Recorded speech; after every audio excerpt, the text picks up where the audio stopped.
Bonsoir, donc je m'appelle Pierre Vatte, je suis historien de l'art, je crois que je peux dire que je suis vraiment un ami de la galerie, et donc je suis extrêmement heureux d'être là, dans cette exposition d'œuvres de Hans Hartung, dont je voudrais commencer par dire, je ne suis pour rien dans l'exposition, donc pour moi c'est vraiment un rassemblement exceptionnel. L'exposition est petite par la taille, mais d'une densité, d'une qualité de choix, on a un rassemblement d'œuvres qui viennent d'origines extrêmement diverses, tout à fait exceptionnelles. En fait, on n'a pas tout l'œuvre de Hartung, mais on a quand même une sorte de résumé des points forts de l'œuvre de Hartung des années 50 jusqu'à la dernière année, c'est-à-dire jusqu'en 1989. Hartung, il est né en 1904 en Allemagne, à Leipzig, et il est mort donc à Antibes en 89. Alors pour introduire un petit peu les choses, je voudrais commencer par vous raconter deux histoires, deux anecdotes, ce qu'on appelle dans mon jargon à moi des anecdotes d'artistes, qui sont deux histoires que Hartung adorait raconter et qu'il racontait à l'infini en les répétant avec des variantes, ce qui ressemble beaucoup à son propre travail qui est fait de répétition et de variation. Hartung raconte deux choses qui sont vraiment sa légende d'artiste, si vous voulez. La première chose, il raconte que quand il est enfant et qu'il va passer très souvent des journées chez sa grand-mère à Leipzig, il avait peur des orages. Il avait une sorte de terreur des orages, et sa grand-mère passait son temps à lui dire « il ne faut pas sortir quand il y a un orage, il faut rester protégé, etc. » Et il regardait à la fois fasciné et terrifié par la fenêtre. Et puis il raconte qu'un jour, il a 5-6 ans, il a une idée, c'est ce qu'il raconte rétrospectivement en tout cas, il a une idée, il prend un cahier, et quand il y a un orage, qu'est-ce qu'il fait? Il se précipite sous l'orage, et il se met à dessiner. Et il se met à faire, et je peux vous dire que c'est vrai, puisque Hans Hartung était un fou absolu de l'auto-archivage. Donc à la fondation Hans Hartung Anna Eva Bergman à Antibes, qui est sa dernière demeure, qu'il a créée, bâtie avec sa femme, il y a les dessins de Hans Hartung à l'âge de 5 ans, on les a encore. On a absolument tout, on a le moindre document a été conservé, c'est très très important pour lui. Et donc on a ce qu'il appelait en allemand les Blitzbücher, c'est-à-dire les livres d'éclairs. Et il disait... J'ai commencé à dessiner les éclairs au moment où ils éclataient, et je me disais, si j'arrive à dessiner l'éclair avant que le tonnerre ne gronde, alors il ne pourra rien m'arriver. L'invincibilité, c'est saisir l'éclair. Première histoire.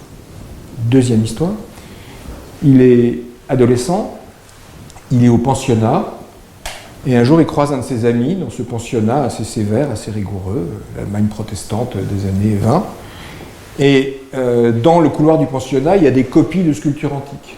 Et il y a une Vénus, la déesse de la beauté et de l'amour. Et il voit son copain, et qu'est-ce que son copain est en train de faire? Il a une éponge avec de la couleur dessus, et qu'est-ce qu'il fait sur Vénus? Il macule Vénus de taches de couleur. Qu'est-ce que fait Hans? Il dit, je peux t'aider? Et ils maculent Vénus ensemble. Donc ils sont chopés, emmenés chez le directeur, Hartung s'accuse, et ils sont condamnés, et leur condamnation consiste à démaquiller intégralement Vénus.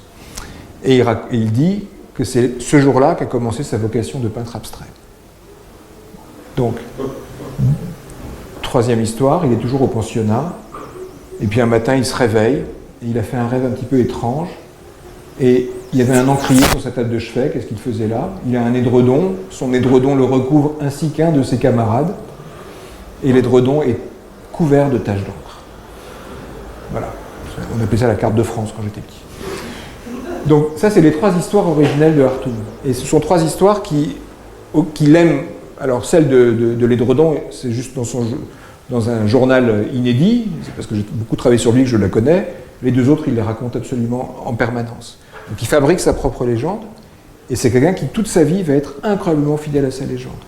C'est-à-dire que le vocabulaire de Hans Hartung, très tôt, c'est l'éclair, c'est-à-dire le trait, et un trait, de toute façon, voilà.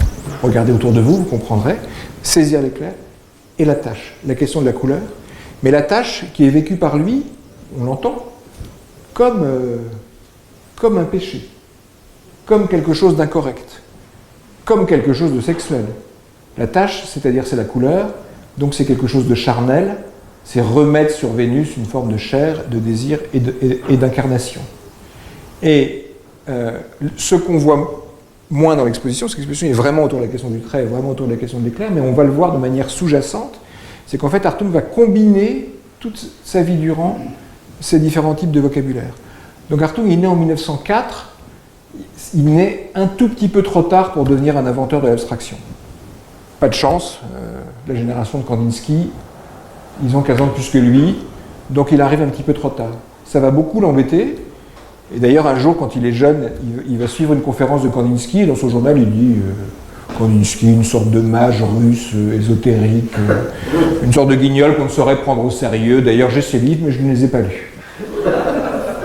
Il va se lier ensuite avec un historien de l'art allemand qui s'appelle Will Groman, qui est un des très grands historiens de l'art allemand, qui est l'homme de référence sur Kandinsky, l'homme de référence sur Klee, qui va devenir l'homme de référence sur Hartung. Derrière ce tableau, il y a une dédicace à Will Groman, ce qui en fait un tableau pour plein de raisons particulièrement précieux, mais dans une sorte de négation de ce genre de choses. Parce que Hartung est quelqu'un qui va avoir une conscience très forte de son inscription dans l'histoire et qui va très tôt raconter sa vie, re-raconter sa vie. Je vous invite à lire un livre de lui qui s'appelle Autoportrait, qui est une sorte d'autobiographie parlée et beaucoup réécrite et totalement légendaire et d'une mauvaise foi absolument abyssale, donc tout à fait passionnante comme document d'artiste pour toutes les raisons que je viens de citer, dans lequel il passe son temps à essayer de montrer, et il a raison, que s'il n'est pas un inventeur de l'abstraction, il est pionnier dans un mode d'abstraction dans lequel il est le premier. Et que cette abstraction-là, c'est l'abstraction tachiste. Et je voudrais dire que l'une des premières manifestations publiques de Hartung, ça s'est passé en France, puisqu'il est venu s'installer en France, ça s'est passé dans une galerie qui s'appelle la Galerie Pierre, où il était exposé juste à côté d'un tableau de Jean Hélion, et donc je ne sais pas exactement sur quel mur ça se passait, mais enfin ça s'est passé ici, hein. C'était exactement dans l'endroit où nous sommes. Donc il y a quelque chose d'assez beau à montrer ces œuvres-là ici. Donc voilà le démarrage, la tâche, l'éclair. Hartung commence à se former en Allemagne et il quitte l'Allemagne. Il quitte l'Allemagne pour la France, il vient à Paris, il vient suivre des cours dans des académies des beaux-arts, où il s'ennuie d'ailleurs copieusement, mais en fait son choix est un choix assez délibéré. Précisément pourquoi est-ce qu'il veut quitter l'Allemagne? Parce que comme il était un étudiant relativement doué, il aurait dû aller à Weimar, il aurait dû aller au Bauhaus, et il aurait dû avoir cette génération de Kandinsky comme professeur. Et donc c'est assez intéressant parce que il fait un pas de côté. Il fait un pas de côté. Et si vous avez eu la chance de voir la rétrospective Hartung l'année dernière au Musée moderne de la ville de Paris, vous voyez bien que Kandinsky, même s'il le prenait pour un mage ésotérique, il l'a entièrement dévoré et il en a fait quelque chose. Mais il en a fait quelque chose précisément parce qu'il s'en est éloigné. Et il commence à Paris et il commence à essayer d'établir un art dans lequel il va combiner ce vocabulaire de la tache colorée. Le vocabulaire de la tache colorée, en fait, vous le retrouvez partout, mais on est à la deuxième période de l'œuvre, partout diffusé ici dans le fait que toutes les toiles que vous avez là, ou tous les dessins que vous avez là, jouent toujours sur une tension entre deux vocabulaires.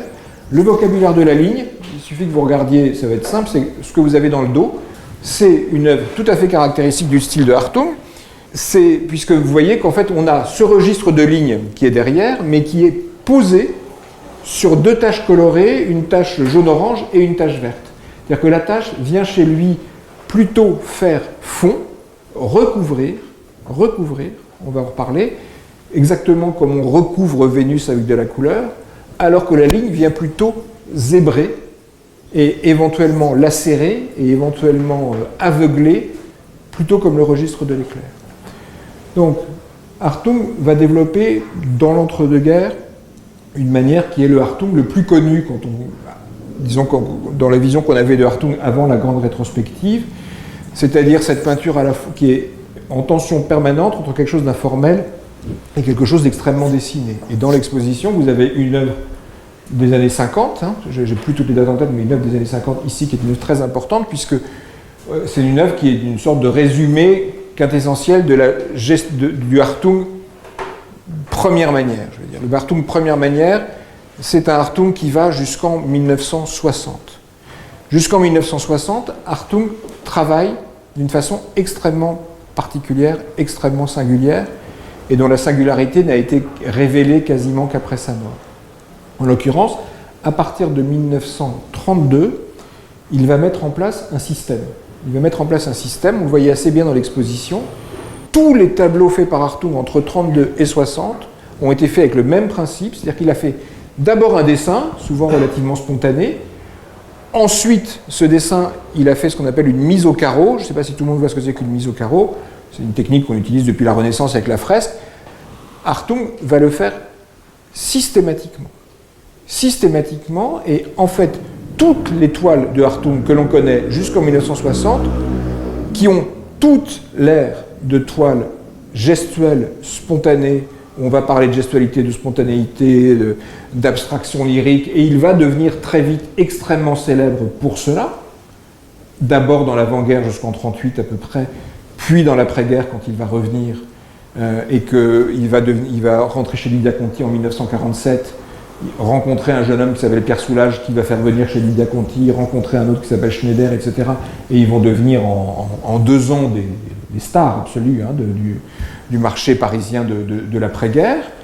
Toutes ces toiles, qui ont l'air extrêmement spontanées, sont en l'occurrence des toiles qui sont une reprise d'un dessin originel, reporté avec une fidélité absolument maniaque à la gouttelette d'encre près sur la toile. Non pas copié, mais rejoué. C'est-à-dire que si vous comparez les dessins et les œuvres, vous verrez que la composition est exactement la même, sauf que c'est un travail de transposition et de réinterprétation. Donc tout l'enjeu au début, c'est de se dire, il y a les moyens du dessin, il y a les moyens de la peinture, et chaque œuvre a évidemment sa spécificité. Là où ça devient très étrange, le procédé, c'est que, Hartung, c'est un mensonge par omission. Hartung ne dit pas qu'il travaille comme ça. Et il devient donc célèbre comme abstrait lyrique. Et lui, il n'a aucune théorie sur son art. Hartung, c'est un pragmatique. Hein. On dit de moi que je suis un abstrait lyrique et ça marche. Bon, mais très bien, je suis un abstrait lyrique. Si vous voulez dire ça, ça ne me dérange pas. Donc, ça ne me dérange pas, mais donc j'ai compris quand même qu'il ne fallait pas que j'explique comment je travaille. Et ça va durer comme ça pendant quasiment 30 ans. D'accord ? Et qu'est-ce qui deviennent les dessins ? Qu'est-ce qui deviennent les dessins ? Comme celui-là, par exemple, qui est dans un tableau. Ils sont archivés. Tous les dessins qui servent de ce qu'on appelle dans le jargon des spécialistes d'Hartung des maquettes, les dessins, ensuite, ils disparaissent. Ils sont archivés par Hartung. Ils sont mis en mémoire par Hartung. Mon livre s'appelle Hans Hartung, puisque j'ai écrit une monographie sur lui, Hans Hartung, la peinture pour mémoire. C'est-à-dire que le dessin, c'est un modèle, mais ensuite le modèle, alors que les dessins sont sublimes, c'est mis en mémoire. C'est mis en mémoire, et il y a les tableaux. Et donc, il va commencer à créer ce système absolument incroyable, et dans ce système incroyable, il va le faire proliférer, le faire vivre, l'expérimenter, le malmener, le réinterpréter en permanence. Et par exemple, et ça on le voyait assez bien dans l'exposition aussi, par exemple, quand il fait un tableau, il a besoin d'un dessin. Alors soit il a fait un dessin juste avant, il va faire un tableau, soit il cherche son inspiration ailleurs, et quelquefois il fait un tableau en 1958, mais comme dessin source, il va prendre un dessin de 1932. D'accord ? Et puis son dessin de 1932, il peut lui permettre de faire un tableau, mais il peut lui permettre de faire 2 tableaux, ou de faire 4 tableaux. Une source, des variantes, des possibilités. Donc on est dans un travail de réinterprétation, et on est dans un travail qui articule 2 modes d'être à la peinture complètement différents. C'est-à-dire qu'on a un mode d'être qui est du côté d'une forme de jaillissement, de spontanéité, qui est plutôt réservé au travail sur le papier, et puis on a un autre mode d'être qui est quasiment contre-intuitif. Je ne sais pas qui a vu l'exposition, mais la rétrospective, mais dans la rétrospective, il y avait une salle magnifique, avant un long couloir qui passait à la deuxième période des années 60, où il y avait une série d'œuvres qu'on appelle, mais Hartung n'utilisait pas de nom pour elle, qu'on appelle les palmés. Vous en avez un exemplaire, c'est le seul que je connaisse, parce que normalement les palmés sont des œuvres de très très grand format, et là, les palmés, vous avez ici, au-dessus du bureau, vous avez une toute petite palmée. Les palmés, ce sont des œuvres des années 56-57. Au milieu des années 50, quelqu'un, alors, ce quelqu'un est probablement Zhao Wuqi, d'après le témoignage de Pierre Soulages. Donc sans doute Zhao Wuqi fait un cadeau à Hartung. Il lui offre un pinceau chinois, vous savez, un petit pinceau en bambou comme ça. Et quelqu'un dit, c'est une historienne de l'art qui dit très justement que pour Hartung, ça représente une forme d'opportunité technique. Parce que Hartung, c'est quelqu'un qui est à la fois dans une sorte de spontanéité et en même temps, c'est un ingénieur refoulé. On lui offre un pinceau chinois. Qu'est-ce qu'il fait ? Il fait des choses comme ce magnifique dessin à l'encre. Celui-là est particulièrement sublime parce qu'en plus, vous voyez, il y a 2 encres, une grise, une noire. à partir d'une centaine de dessins à l'encre de Chine, il va faire une centaine de toiles qui sont en général de très grand format. Et on en voyait quelques-unes qui étaient absolument magnifiques et qui combinent les deux vocabulaires d'Hartung parce qu'en fait ce sont des fonds colorés, des taches, qui ont l'air extrêmement simples, mais qui sont incroyablement préparés par lui, étudiés avec des glacis phénoménaux et un sens de la couleur merveilleux. Et dessus, il y a ces formes qui ressemblent à des palmes d'arbres, donc on les appelle les palmées. Comment est-ce qu'il fait ça, Hartung? On a, la Fondation conserve une palmée inachevée. Hartung avait un dessin, il a peint son fond, et sur son fond, il a reporté une forme comme celle-là à la goutte près, en faisant juste le contour. Et donc tous les tableaux, la centaine de tableaux palmés, ils sont tous faits comme ça.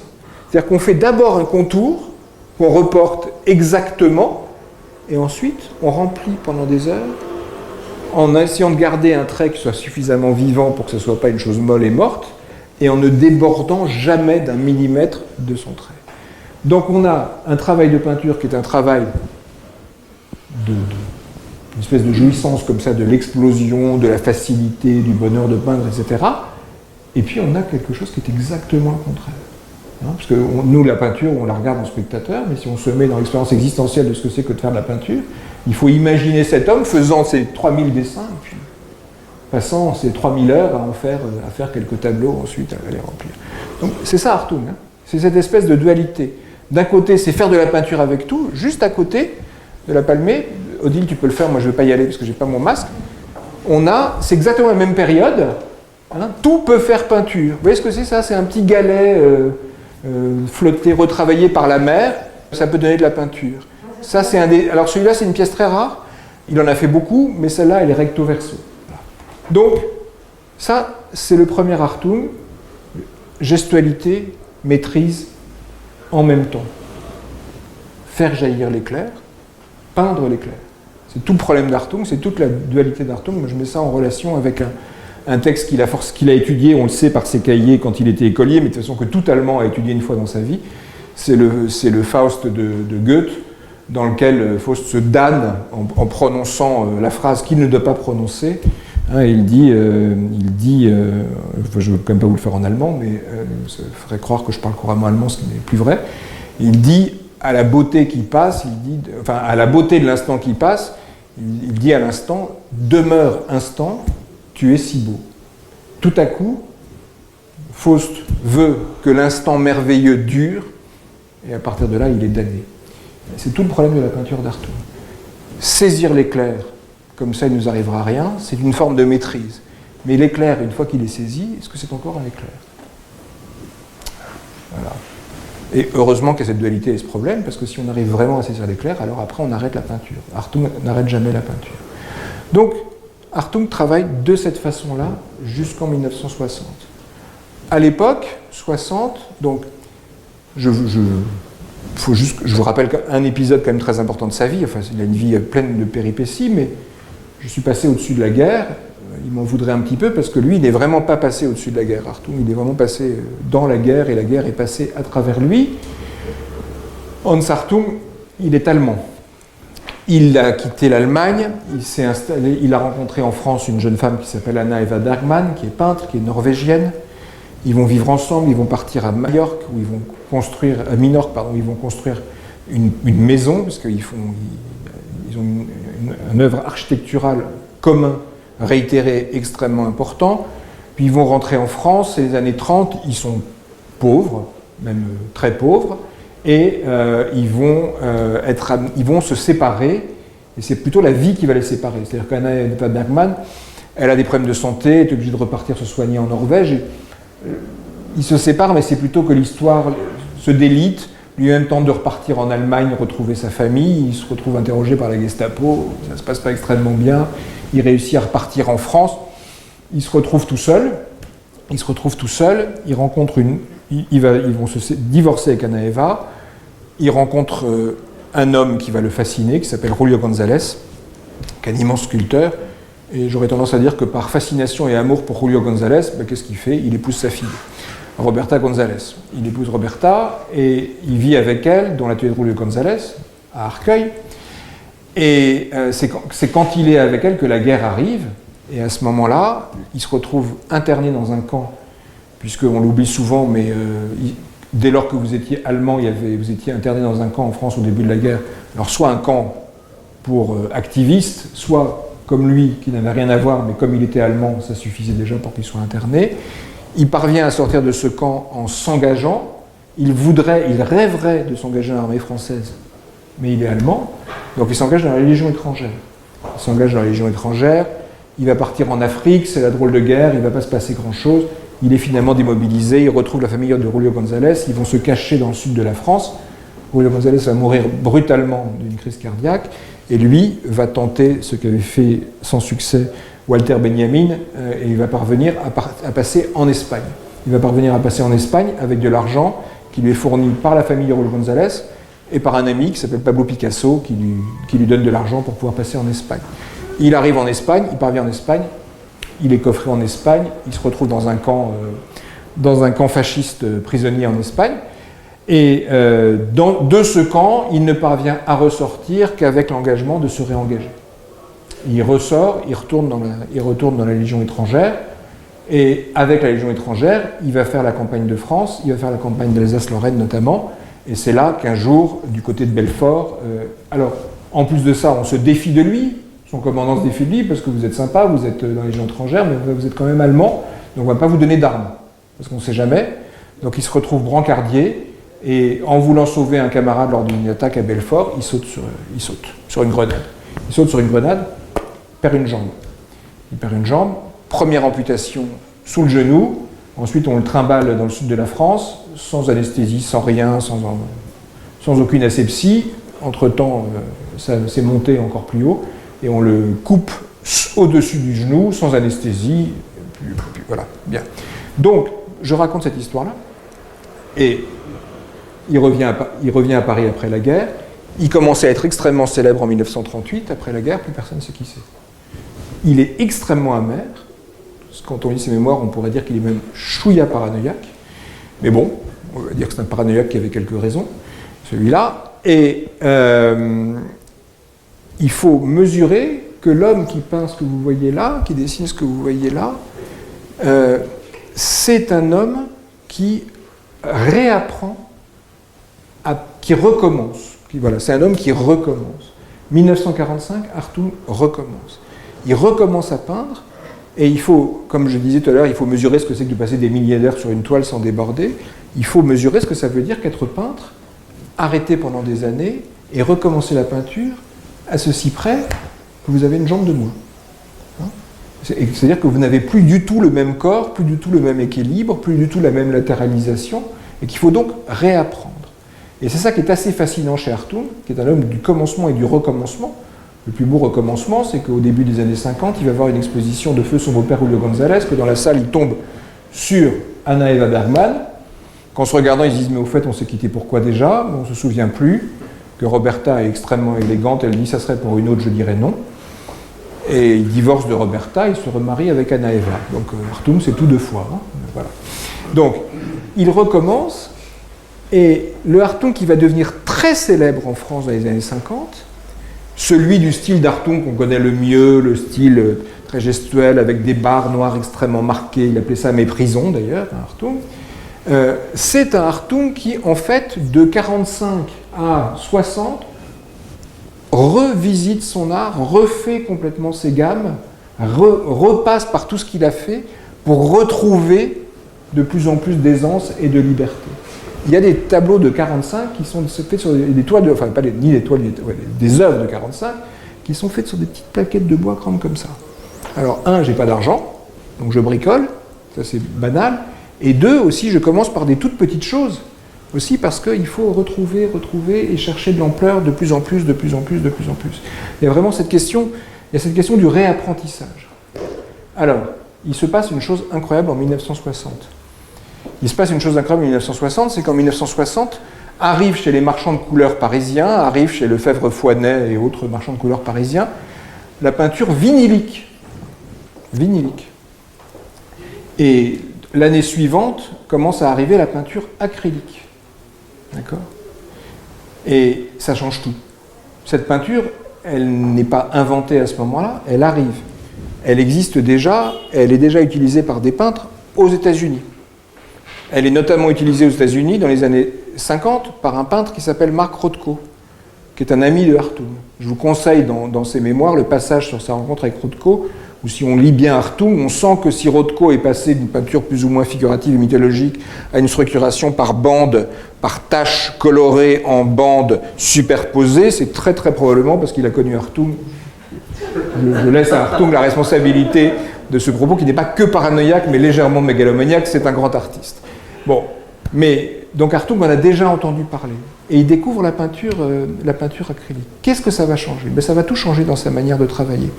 Pourquoi? Parce que l'avantage paradoxal de l'acrylique, c'est que ça sèche beaucoup plus vite que la peinture à l'huile, qui est, comme on le sait, beaucoup plus difficile.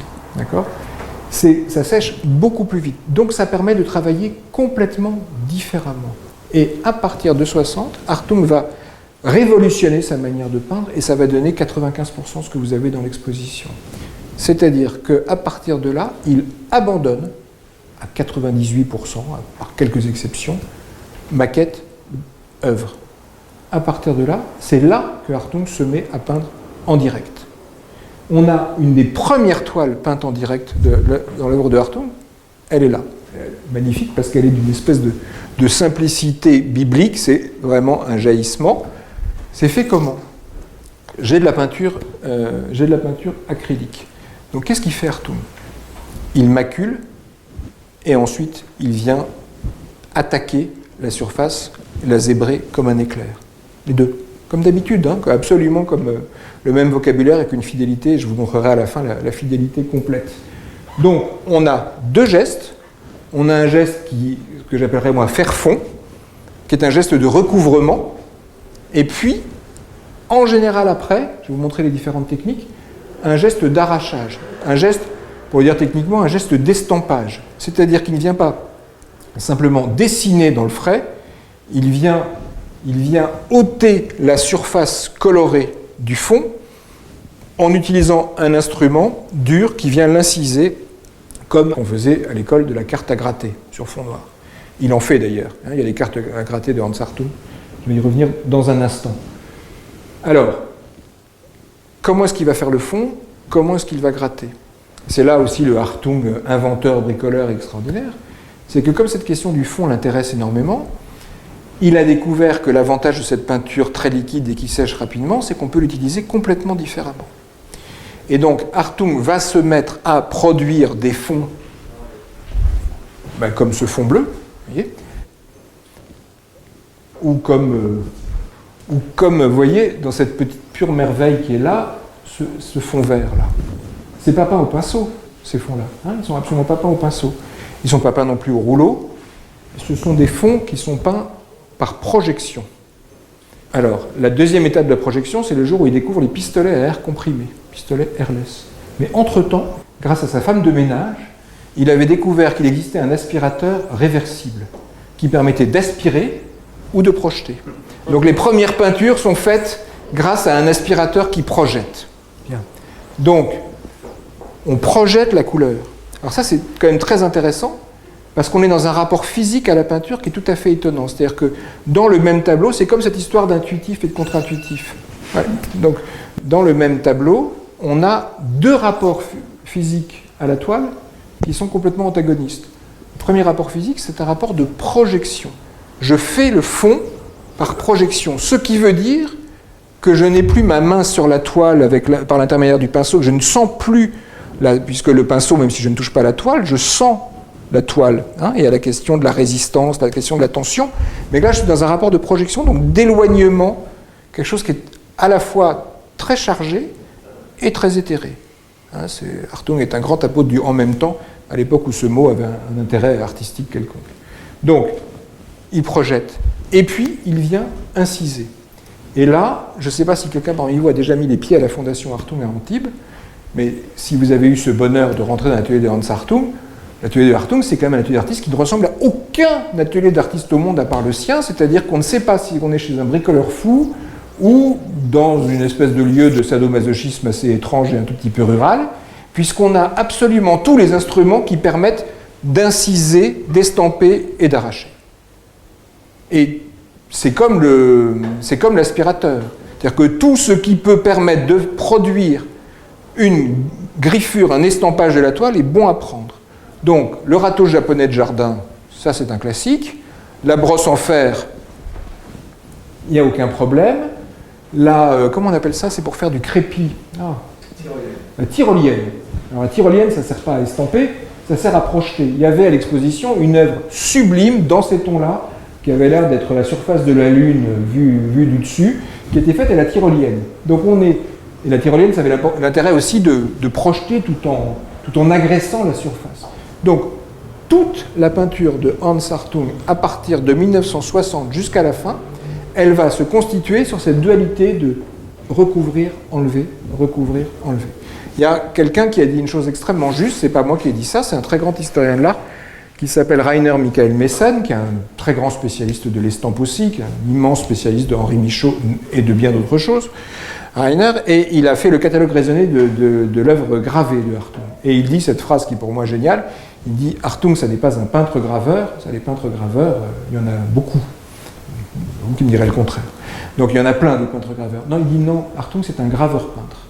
Qu'est-ce que ça veut dire? Ça veut dire que chez Hartung, la gravure et l'estampe et l'estampage, c'est premier dans sa vie. C'est quelqu'un qui a d'abord un œuvre gravée extrêmement important, mais c'est quelqu'un chez qui la question, on revient à la question de l'éclair, où la question du geste est indissociable de la question de l'estampage, c'est-à-dire d'attaquer une surface non seulement dans sa surface, mais dans son épaisseur, d'accord, et de la graver. Et donc, le modèle, c'est vraiment le modèle de la gravure, qui vient ici, la plaque de cuivre qu'on vient inciser, voilà. Et la plaque de cuivre qu'on vient inciser, je vous ai raconté le coup de la maquette et puis des variantes. Vous voyez, un modèle unique, plusieurs possibilités. Un modèle unique, plusieurs étapes. Donc toute la question, pour ceux qui connaissent la gravure, des différents états d'un tirage, ou toute la question du multiple, elle est absolument fondamentale chez lui. Elle est fondamentale et elle se poursuit aussi dans l'usage qu'il va avoir de la photographie comme modèle pour sa peinture, comme mémoire pour sa peinture. Je voudrais vous montrer, pour vous faire comprendre un petit peu comment ça marche. Par exemple, vous voyez que ces œuvres fonctionnent évidemment complètement en duo, mais sur celle-là, regardez sur quoi c'est fait, ça. Très très étrange ce matériau. C'est un matériau qu'il va utiliser dès les années 60, et ce matériau, c'est pas du tout un matériau fait pour faire de la peinture. C'est du papier barité. Le papier barité, c'est du papier pour faire du tirage photographique. Argentique, c'est le... Voilà. Et c'est un papier qui a de l'épaisseur, de la souplesse, de la résistance, de la ductilité.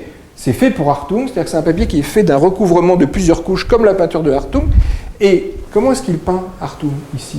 Il peint en incisant, il peint en attaquant. Donc, quand vous avez ces deux œuvres-là, vous comprenez qu'en fait, ce qui en plus ramène à la question de l'art abstrait et des vieilles dichotomies de l'art abstrait, alors chez Hartung, qu'est-ce qui fait fond, qu'est-ce qui fait forme? Vous avez 4 heures, débrouillez-vous. Ben, les deux, c'est totalement inextricable, c'est totalement indissociable. Quand vous avez une œuvre comme celle-là, qui est probablement celle que je vais voler ce soir, puisque les autres que je vais voler ont déjà des points, quand vous avez une œuvre comme celle-là, vous voyez qu'on est d'abord dans un travail de passage de noir, et qu'ensuite le jaune vient arracher partiellement le noir, et que ce jaune est particulièrement lumineux. Pourquoi? Parce qu'en arrachant le noir, il fait ressurgir le blanc qui est derrière.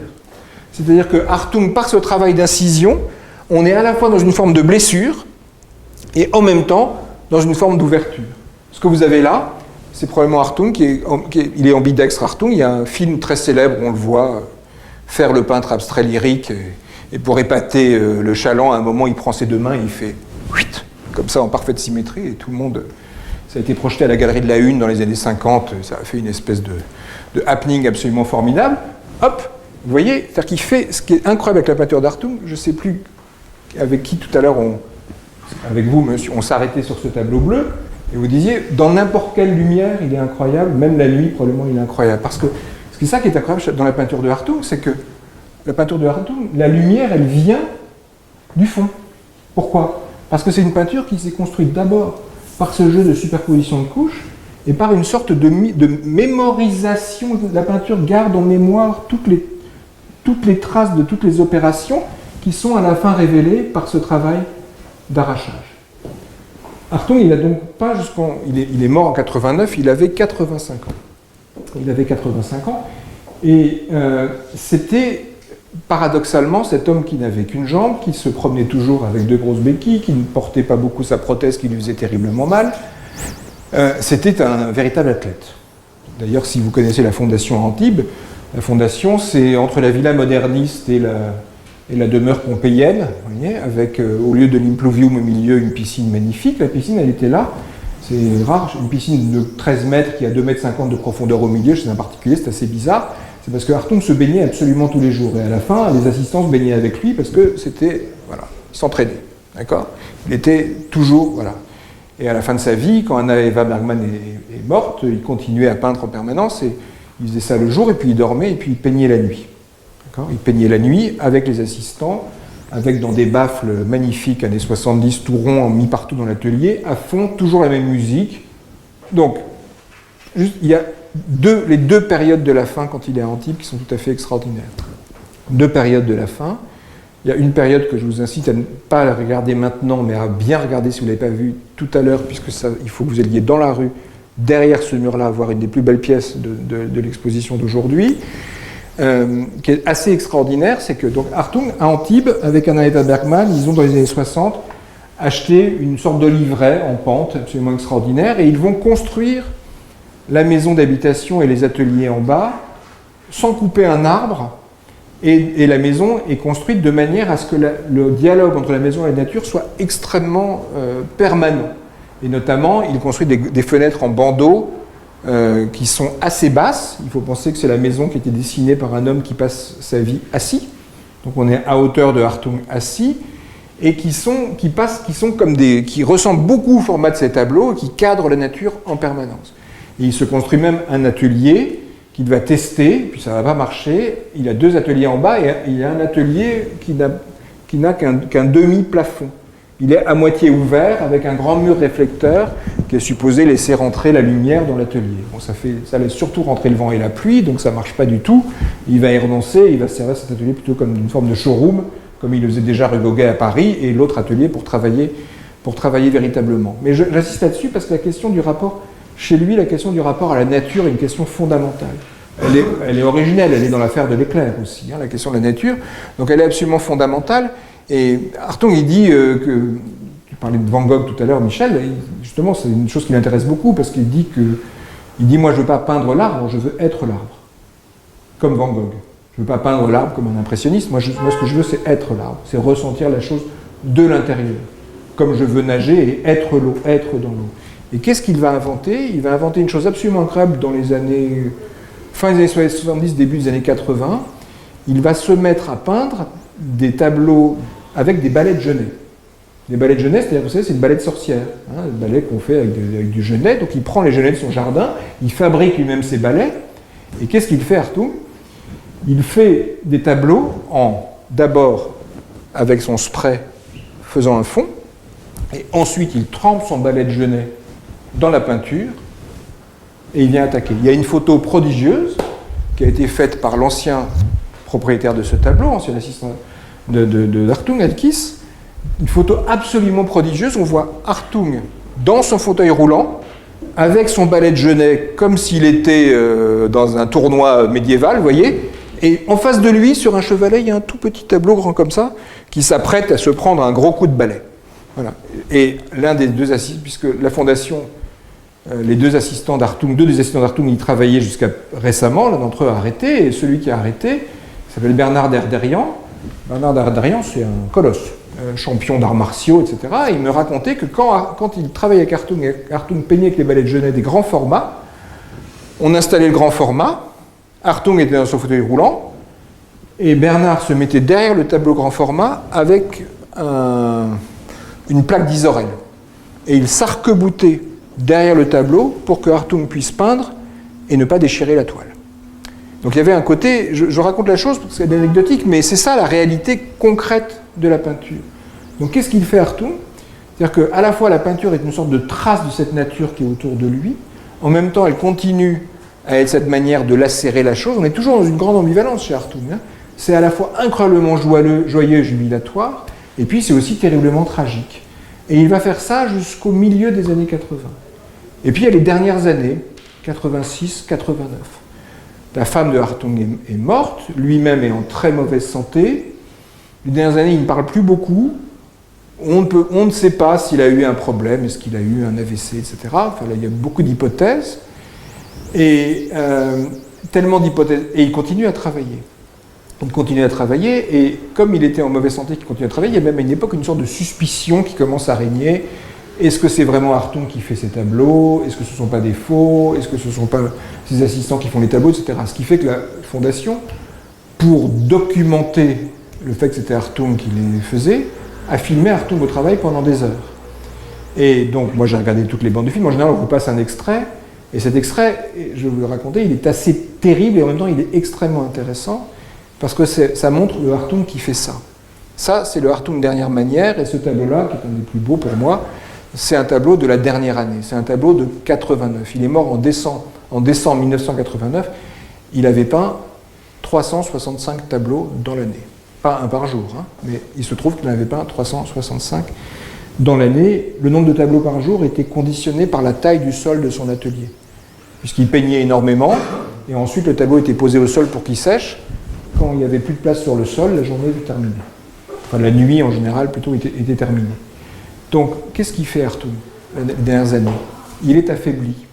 Et ça, c'est vraiment très beau, parce que moi qui ai travaillé pendant très longtemps sur Hartung, pour moi, Hartung, c'est vraiment quelqu'un qui nous apprend ce que c'est qu'être un être humain et ce que c'est que vivre jusqu'aux dernières limites. C'est un homme qui est d'une liberté incroyable. Pourquoi? Parce qu'il sait qu'il va mourir.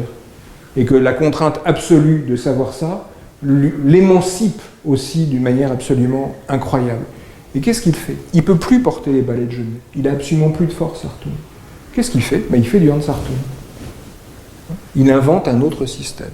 Cet autre système, c'est pas l'aspirateur, c'est pas la tyrolienne, c'est la sulfateuse de jardin. Vous savez, les petites bonbonnes, vous pompez, puis après, pour mettre ça sur les tomates.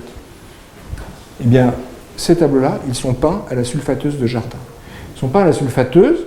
Les assistants préparent des sulfateuses avec différentes couleurs déterminées par Hartung. Et Hartung, après, il prend la sulfateuse et il peint. Alors, quand on voit le film, la première fois que j'ai vu ce film, j'ai eu une réaction très violente. Et après, j'ai compris qu'il fallait aller au-delà de ça. Parce que dans le film, il y a un moment terrible. On voit Hartung, il est sur son fauteuil roulant. Il a un masque, ce qui à l'époque me choquait. Et évidemment à cause des produits très, très, très toxiques qu'il utilise. Il a sa sulfateuse, il y a le tableau devant lui et il est filmé de profil. Il est filmé de profil, alors il appuie sur la sulfateuse. Imaginez que le tableau est là et le jet il fait. Il termine 1 mètre devant le tableau. Honnêtement, c'est insupportable. Enfin, en tout cas, quand vous êtes un homme, c'est relativement insupportable de regarder ce spectacle.